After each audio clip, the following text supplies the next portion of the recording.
Yes, well, my family, thank God, helped in that respect because they were cosmopolitan. They were well-traveled and well-read people. Thank heaven I grew up under their influence. So already I had a bit of a head start. I had to learn not to behave well, actually. I had to go around the other way. It's having been born to a certain kind of, dare I say the awful word, privilege. It's harder to be an artist than it is if you grow up on the streets. And I had more trouble. I put in my book that I have a longing for the gutter. And I had it from day one, I think. Growing up in a family who were steadfast about good manners and proper behavior at the dinner table, I couldn't wait to get out and search for the strip joints of Montreal. I longed for the gutter. I had to, because to be an artist, you've got to be free of all behavior. So I think it's harder to grow up that way into the theater than it is if you really have been fighting all your life for survival. And I envy those that do, in a funny way. I envy that kind of growth, that kind of voyage that they took. Coming up from? From the gutter. Yeah, from poverty and from well, it's grit. Hunger. You're talking about grit. Yeah, yes, yes. And freedom, yeah. And anger. I didn't know what anger was until I was about 18. Then I realized that. I think when my mother died, I was angry about that. That made me angry. But you've kept the fires burning inside you as an artist. A number of artists get their 50s and 60s, and the fires dim down and the fires go out. You haven't. There is something still burning in you. I saw it in the Lear. Yeah. You've got How do you keep it burning? Well, you must. First of all, you must keep it burning, so you make sure that you do. And secondly, once you've been angry, I think it stays with you. And it's the old thing that you have to frighten the audience if you're going to be an actor of some stature. You have to be able to frighten the audience. I mean, you have to possess the great temper. All those wonderful critics that wrote about Irving and other great actors of the past who said, and Keane particularly, who had the great temper, who could turn an audience to stone, you know. You have to be able to at least attempt to reach that if you're going to play the tragedies. And indeed, if you're going to make a tragedy out of some simple contemporary tale, you have to know how to be angry.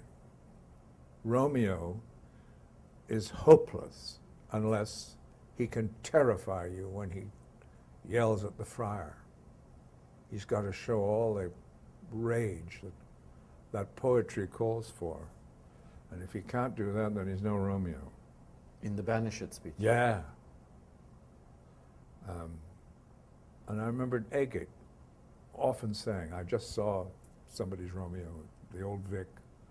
He was fine, very pretty to look at, spoke beautifully, no temper, no Romeo. Hamlet, the same thing, I think. Did you go to theater school, or did you naturally gain all this wonderful stuff? No, I didn't go to theater school. I think most of my life I've been an instinctive actor, what you'd call instinctive. I had an ear for music, and I had an ear for language, and I had a sense of mimicry. I used to mimic people all the time. I've given that up because it's so dangerous. Your Peter O'Toole was quite good. No, I didn't even try. I mean, actually, I can't get up that high anymore. I mean, Peter's on the piano. I mean, somewhere way up there. It's too high for me. I can't make it. And where did you learn your physical presence on stage? Because you have a physicality to what you do. Well, first of all, that's easy when you come from a family who were of athletes. They were very athletic. My aunt was a terrific golfer in those days when women were not particularly seen too often on the golf course. My grandfather was rackets champion of Canada for 5 years running. He was a tennis player way back when in the 30s, I used to watch them in the long white flannels and playing tennis. He had all the trick shots that he learned in rackets, all the sort of half volleys and under the legs that you see now. Incredible. And so we skied. Skiing was my favorite sport after tennis, both equally.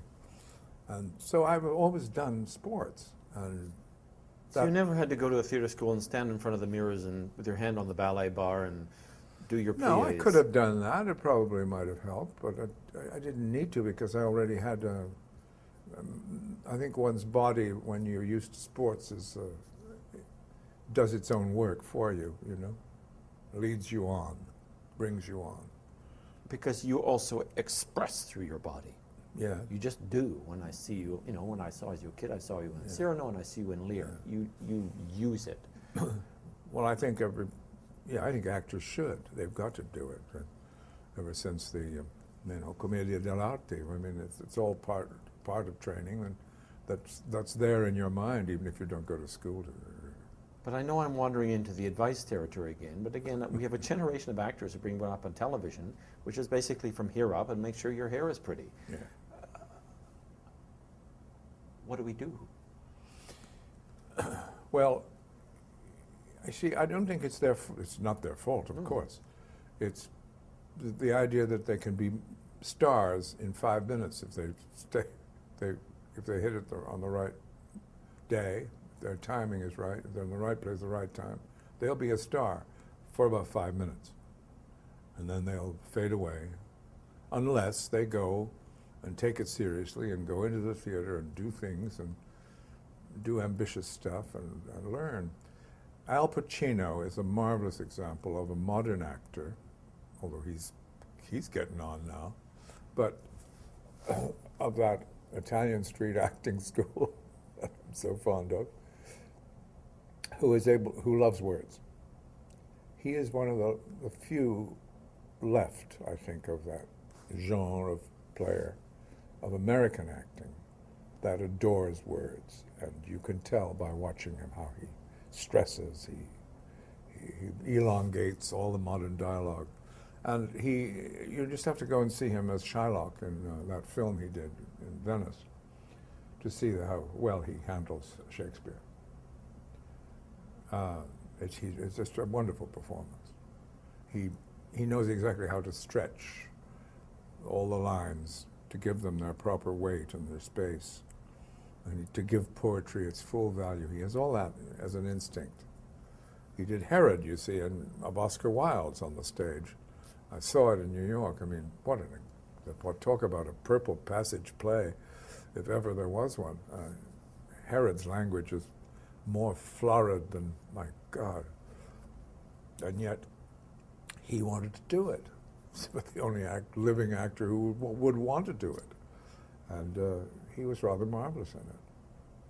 He made all those florid words, he gave them their full value, but he also gave it a wonderful kind of mafiosa touch too that was very necessary for the character of Herod. He brought out all that part of Herod beautifully. Shakespeare. So my point is, if I may, that the young people who admire Al Pacino, who's still around giving terrific film performances, have a lot to learn by watching him, because most of that is a love of words that he is bringing, no matter what part he plays, to you. What is it that makes some people stars? Others just aren't, right? They're wonderful, they have great talent, but they're not a star. And I don't mean in terms of, you know, the publicity industry trying to make stardom to no, make you're more talking sales. about real stars. Real stars. Yeah, star actors or star singers or so. Yeah, I don't think you can explain it. I think one is born with a certain desire to command. It sounds like Napoleon, but there has to be a little bit of Napoleon in you to have the sort of confidence to come on and be able to command an audience. Now, if you have that already in you, And sometimes it's because of shyness that we talked about that made you and forced you to have it. If you're lucky enough to have it, then you start to learn how to execute it. And that's technique. And then you know, I mean, watching Olivier on stage later on in his life, as Othello, for example, you could see it work there, where he knew how to make the proper pause. He knew how to come on a few minutes late, which I learned right away, to never come on when if somebody says, ladies and gentlemen, Christopher Plummer, you don't come running on. You wait till the audience says, maybe you didn't make it. Oh, there he is! That's the old trick. Just come on a little bit late, and then do things like knowing exactly when the great moment is, like in a musical score, when the climax is and when the coda is. You have to think musically so that you know if some actor is bellowing, you know exactly how to underplay and undercut him. And save the great moments for their simplicity and just say the famous line like it's never been said before or try to be as different as you can. Right. But all those things help. But there's also stardom. Presence. There's also the presence. presence. Yes, I know. The presence comes from that desire to command and to control and to be ahead. You have to be ahead. Don't let the audience be ahead of you or know what you're going to do. You've got to surprise them. That's the thing. Always surprise.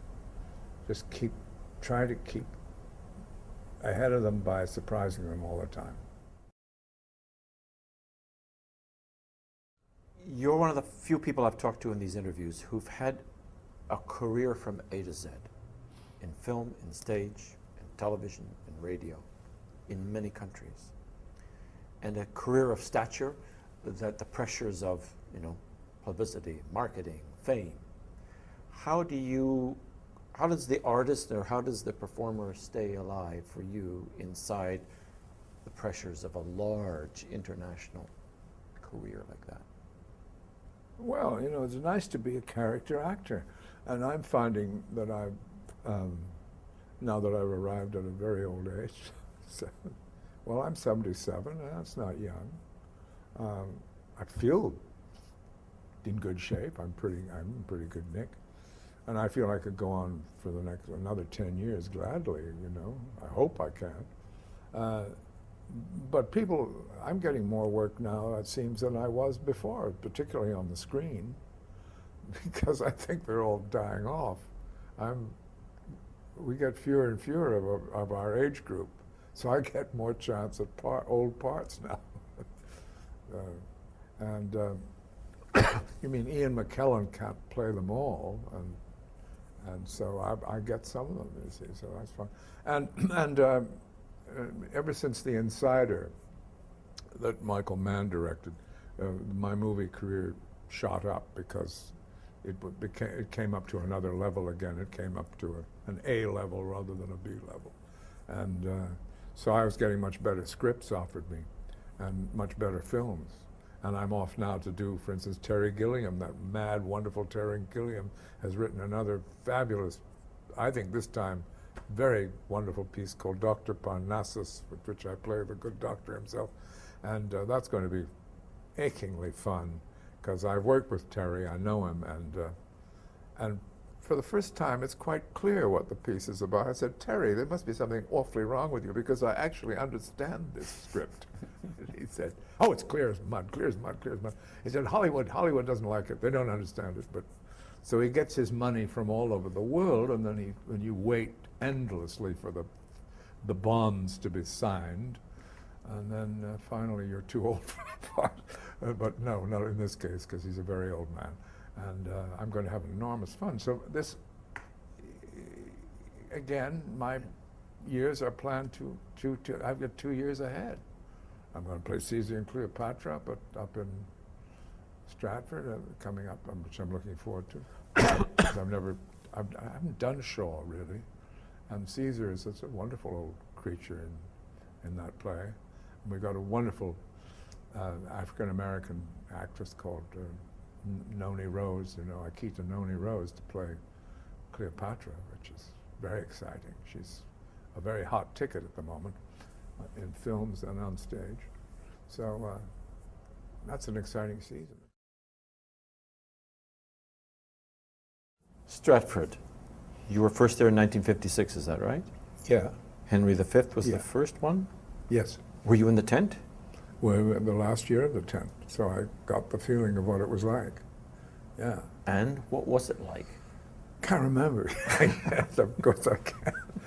Oh, it was just marvelous, and I say in my stupid book that's coming out one of these days that it's a pity in a way that the tent kept everybody fresh, because it looked like it was temporary, It was something that perhaps might not last, this idea of a Stratford-Festival. But God, we're going to kill them while it does. We're going to do the best work we can do. And when the building the next year was erected, and I came up to play Hamlet in 1957 under the new building, it was all marvelous and permanent, but it had somehow lost its sense of adventure. And it's the magic of recklessness that the tent made us all. It was rather like a circus. And Tony Guthrie was a circus man anyway. How, in what way? Well, I think his whole attitude toward the theater was like someone who loved the circus. He was a ringmaster. The way he moved people around wasn't like a normal director. It was rather like Le Cirque du Soleil, anyway, in a kind of, no one was better at filling the stage with running armies and swirling banners. No one was better than Guthrie at that. It was just brilliant.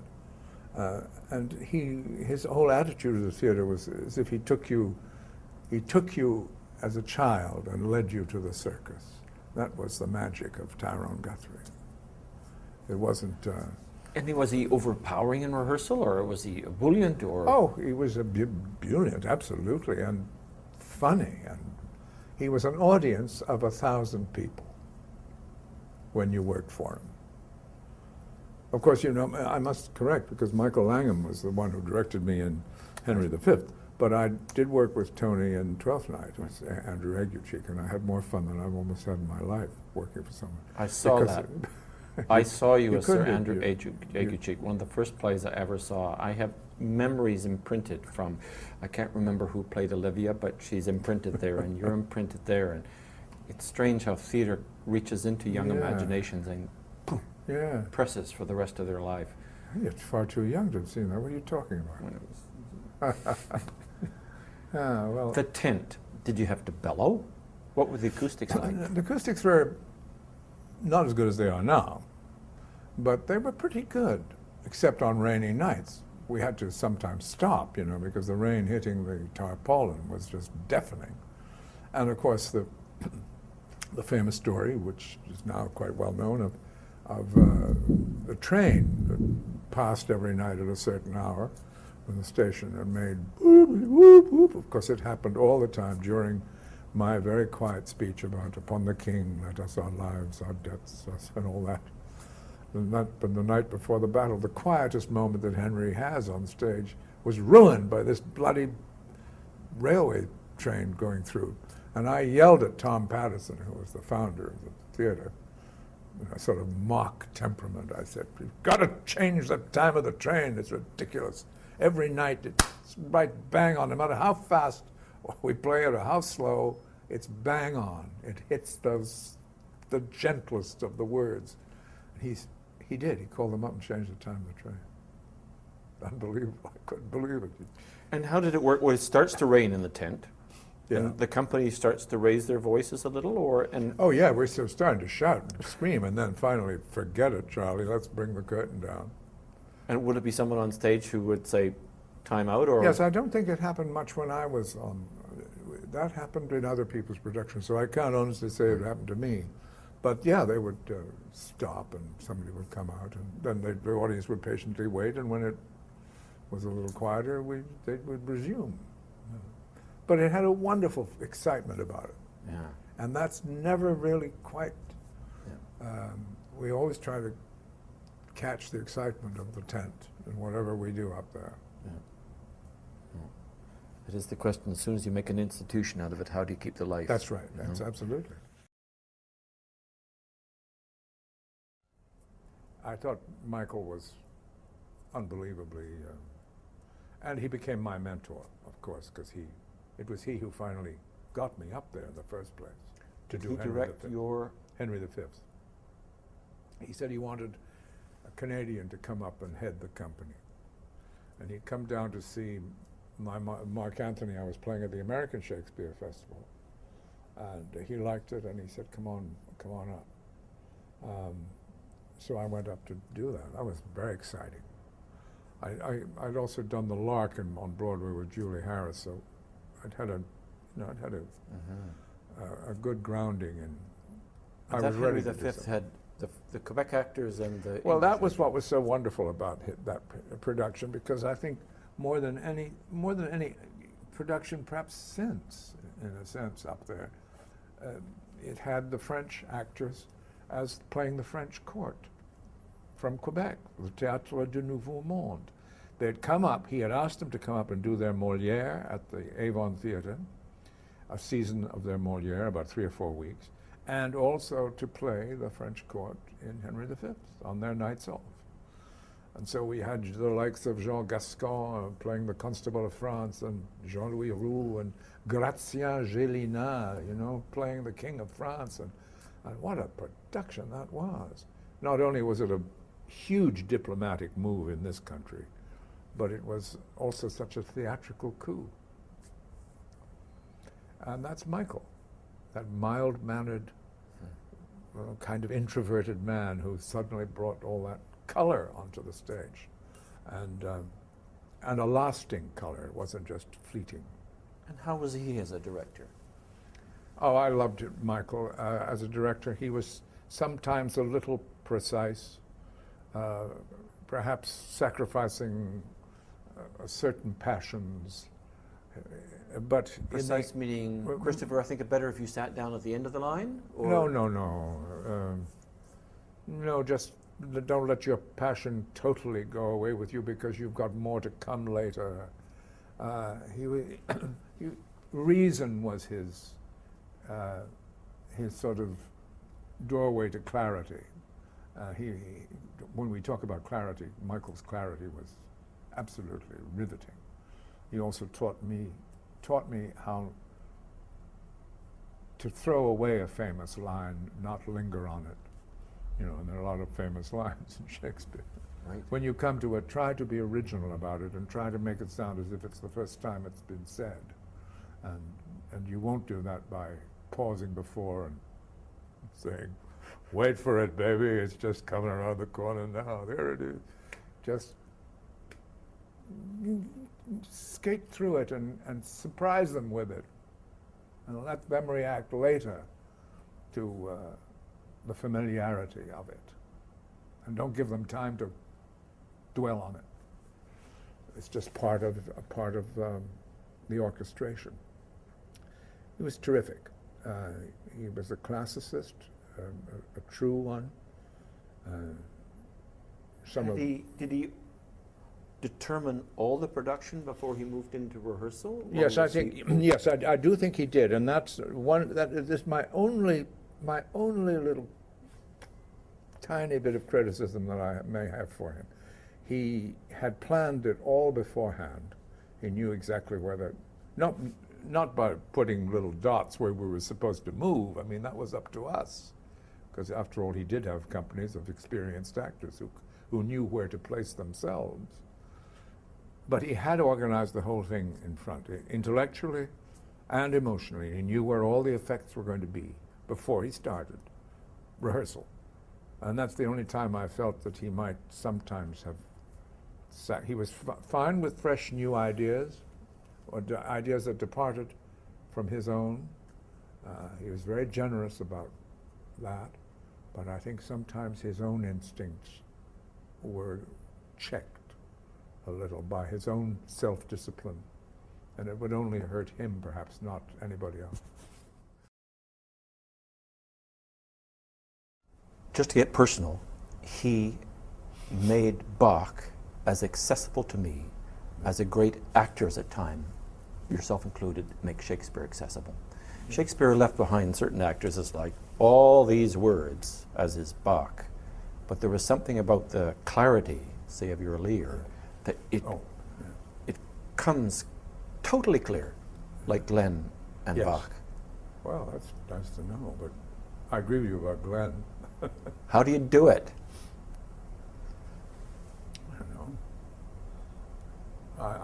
I think with verse, it started with me, with my family, my mother, who adored poetry, and so I was used to reading poetry when very young, and I used to read it in a very old-fashioned 19th century way, because that was the way I'd heard other people reading it, like Gielgud singing it on records, and Barrymore hamming it up on records, and even people like, I was lucky enough to have a recording of Alexander Moisy, the great Hungarian actor who was Hungarian-German mix actor who was so prominent in the teens and the huge star, and doing Goethe in German, my God, November Wind, all the little reverbs in the voice, and the tremolos and all those things. And then suddenly, one day I thought, this is ridiculous, this is so awful. Why don't, Shakespeare particularly is so simple, why don't you just read it simply? Because the words, as long as you obey the rhythm, the words are so modern and so now. Why not just read it? So I started to do that in a conversational tone, and I realized how effective that could be, particularly the great moments, which we will deal with later. That's what I saw in the Lear you did with Jonathan Miller. I saw a clarity and a cleanness of language that in one sense seemed sparse, but in another sense was totally full. Mm-hmm. I found it totally exciting. Well, it takes a long time to get that. It takes many, many years before you can really stand absolutely still on a stage and say something so simply that you don't have to work at it or imbue it with an emotion that you think it needs, because it doesn't need that emotion. It has given it to you the way it's written. Just say the words, baby, and shut up and go home. And it takes a hell of a long time to learn to be able to do that. And I think I did achieve it in King Lear, and I think I give Jonathan Miller most of the credit for that, because he was always after me to do that. He was always bringing it down. Now, a lot of people, some of the New York critics thought that he demeaned the part of King Lear by bringing it down. They don't understand that that you can be noble and small at the same time. I don't know where this idea of the nobility of Lear ever happened. He's certainly not a noble man at all. He's an absolute bastard, and really a peasant king. What is this nobility that everybody thinks is there? The same way they treat Cleopatra. They think Cleopatra is, but she was wonderful, of course, but she lacked majesty. Who the hell are they to know if Cleopatra had any majesty at all? She was a friggin', she wasn't a Montenegrin, she was where did she come from? Macedonia. Macedonia. Yes, and she probably was an exotic peasant creature and behaved like one. I mean, she did walk down her highly polished tile floors so that she could, and wore no pants so she could see and count the length of her pubic hairs. It fascinated her to see them reflected. Yes, I was there. What do you mean you were there? I was there underneath. I was there, but those critics weren't. So she could watch her reflection Yes, without pants. she was, on the, On the length of her pubic hairs. Yes, because she grew them to an inordinately long length, so I'm told, by one of her handmaidens that I had a long affair with once. I see. And how long But were they? all I'm saying is, who are these guys to call, who insist on a majesty that they know nothing? First of all, they probably don't know how majesty behaves in life. They haven't met too many. And same thing with Lear. They thought, I agree. You see, he charted me medically, too, because Jonathan, apart from being an anthropologist and a genius, I think I can really call him a genius. There's no question he is of that mold. And a medical doctor. He was a surgeon. He charted my performance medically. There's no reason why on earth he shouldn't talk like that when he comes back from he's had a minor stroke, for Christ's sake. Anybody who's been thrown onto that heath naked or to the winds for so long, having not seen the outdoors for some time in that fashion, is going to come away with something wrong with him, and a stroke is quite obvious. Yeah. The whole mad scene is a scene of someone who's had a stroke.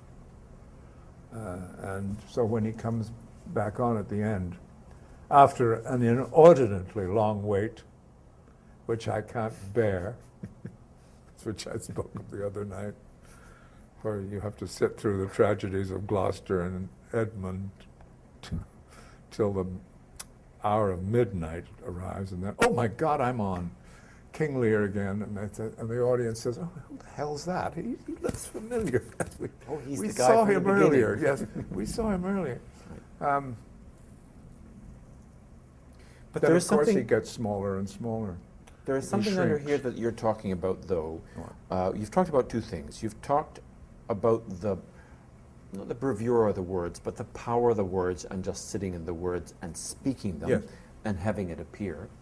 And with Jonathan Miller and Lear, you're also talking about the absolute accuracy of observation Yes. that an actor or a director does. Yes, and it's strange that Jonathan, of all people, who really does look in life like the Anglo-Saxon messenger from Alice Through the Looking Glass, would be able to be so human when he brings out the humanity in people like Lear, which he did beautifully. Because I remember that when I saw it, I was Yeah. gobsmacked by watching Yeah. the disintegration when you come out talking like Yeah. that. And it threw a light onto Lear that I'd never experienced before. Well, the New York Times said the same thing. They got it. They got the fact that it was a disintegration, and it was pathetic and moving and human.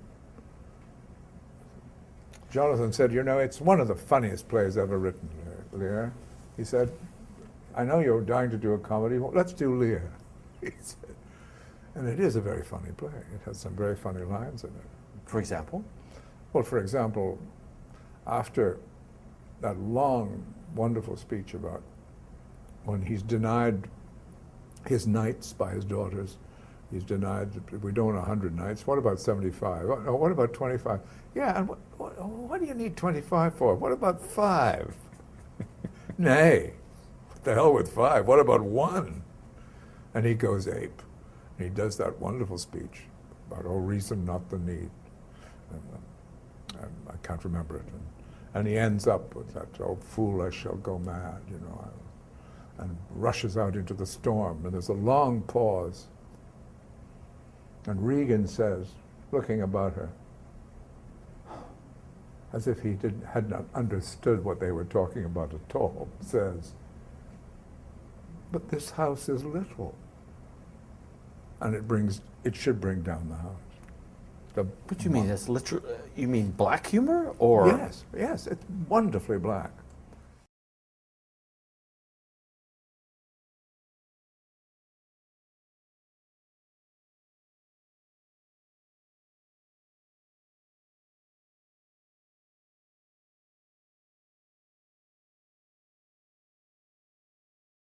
is a friend of my family's, a sort of connection of ours. Rosanna Todd had been an actress in England, and she'd come back, and she had quite a bit of money, and she didn't know what to do with herself, so she decided to open a theatre in Montreal called Open Air Playhouse, in which we would do productions of Shakespeare in the summertime on Beaver Lake, which is on the top of Mount Royal.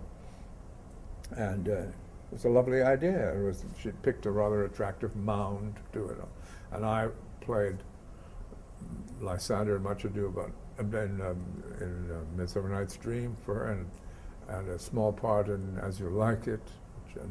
And then the third play was Cymbeline, and she had the chutzpah to go down to New York and knock on the door of this great Russian director who had just finished directing John Gielgud in Crime and Punishment on Broadway, and asked him up to Montreal, and his name was Fyodor Komisarjhevsky.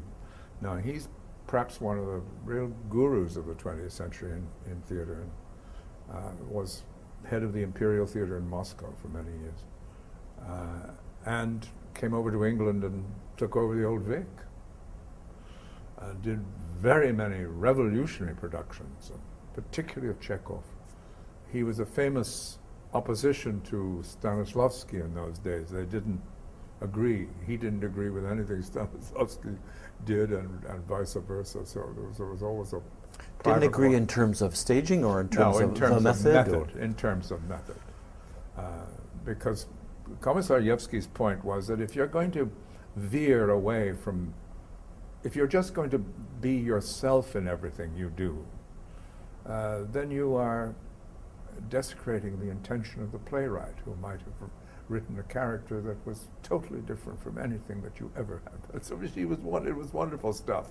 And so he attacked the methods system with great vehemence. Was he reacting against 19th century acting, declamatory acting, or what had turned into melodrama? Oh no, he was on a par with them as far as that was concerned. He was on a par with Stanislavski when it comes to getting rid of the old declamatory style. Oh yes, right. He was just as, in fact, he was just as real in his way as Stanislavski was in his. It was just a different method. His idea was to be instinctive and do what the playwright asked you to do. It's not bad, it makes sense. And he was a wonderful old boy. I got him, of course, near the end of his life, but he was very original. He set Cymbeline in, for some incredible reason, don't ask me why, in the Second World War period. Well, maybe there is some sort of the king and ruling the country and so on during a wartime. But he had the audacity at the end to have us all, including William Shatner, who was in the production, playing Cloten. I had a bigger part than Bill. In that I was posthumous, and I've never let him forget it since. He had us all at the end troop off up the hill and over into the sunset, singing, "We're off to see the wizard." Now, where he got that from, I don't know, but that's how he ended Shakespeare's Cymbeline. You and Bill Shatner went off. And the entire company going off together singing, "We're off to see the wizard, the wonderful Wizard of Oz." I mean, can you believe it? I didn't bother questioning him. He was a master, and I wasn't going to. I think he was having slight delirium tremens at the end of his life.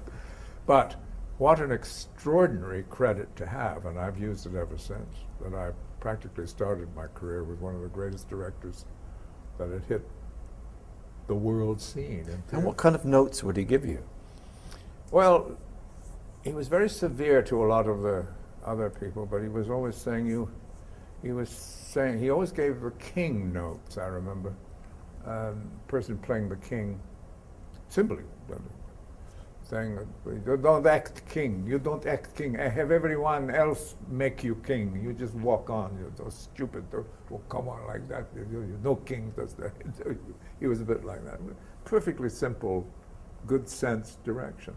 I can't tell you what brilliant innovation he had, except for the Wizard of Oz moment. He was just a star in our midst, a failing and aging star. I was thinking of your stage presence. It's like perfect pitch. You think of certain musicians, and your presence on stage is like perfect pitch. Wow. You don't ever appear not comfortable or not in Even sync. though And I sort of want to go, where do you get it? You know? Where do you get that? Shyness, from being very shy as a young guy and trying everything in the world to never appear shy in front of parents, friends and stuff, people who came to the house. I would run inside of the house and hide. I didn't want to talk to anybody new. Right. But when I had to come down, because when my parents said, "Get down, you rude bastard," you know, because of manners, I had to sort of assume another character, I guess, one that would look confident and sophisticated and civilized. That was, yeah, to hide. So you learned early. Yeah, to hide, yes. There is a lot about what we do About just that. hiding. Of course it is. You know? No, that's the thing that's always been with me. And of course, when you feel uncomfortable on the stage, which I have many, many times, particularly in parts that I feel I'm not right for, that I'm arrogantly thought I could play and discovered Right. 3/4 of the way through rehearsal that, shouldn't have touched that. You still have to go on as if you had mastered it, and at least do your duty in front of an audience, because you can't let them down, and you've got to, after all, you've got to entertain the troops, and no matter how comfortable or uncomfortable you feel. I'm totally envious. I could never learn it. And I too am shy. But I could never learn it. And when I'm wrong in a part, I am so nakedly bad. Yes. It's been a Oh, bugbear. come on! really. I don't believe that. But I mean, we all admit when we're wrong. I mean, I'm not one of those guys that says I'm never wrong. Of course we are. Neither are you. But you've got to have some safety net to carry you through, so nobody knows you're terrified. Like a soldier who goes into battle, who is absolutely. I'm sure most of them are absolutely terrified, but they're not going to show their comrades how frightened they are. Yeah. They're going to brave it, you know, and that's what cinema shows. But if a young actor came to you and said, I want to try to learn what you've learned, what would you say? Go read poetry? Go listen to music? What would you say? Well, I just say, no, I don't bore them to tears with telling them what they should do, because I'm too modest. I really am. It's not. But I say, go do plays. Go into the theater. You can make money, but always come back to the theater where you can learn your craft. You learn it is important, just as important for the camera to know the theater. It gives you such confidence. Because if you can play and be heard in front of a lot of live audiences, then there's nothing to scare you in front of a camera. So do that, because then it'll train your whole body. We're just not looking at you in a close-up. It's your whole body and your whole voice and your projection. Learn how to whisper so that you can be heard to the back row. And then you're getting somewhere. But that's all I can say, because I don't want to bore them with, now you must read.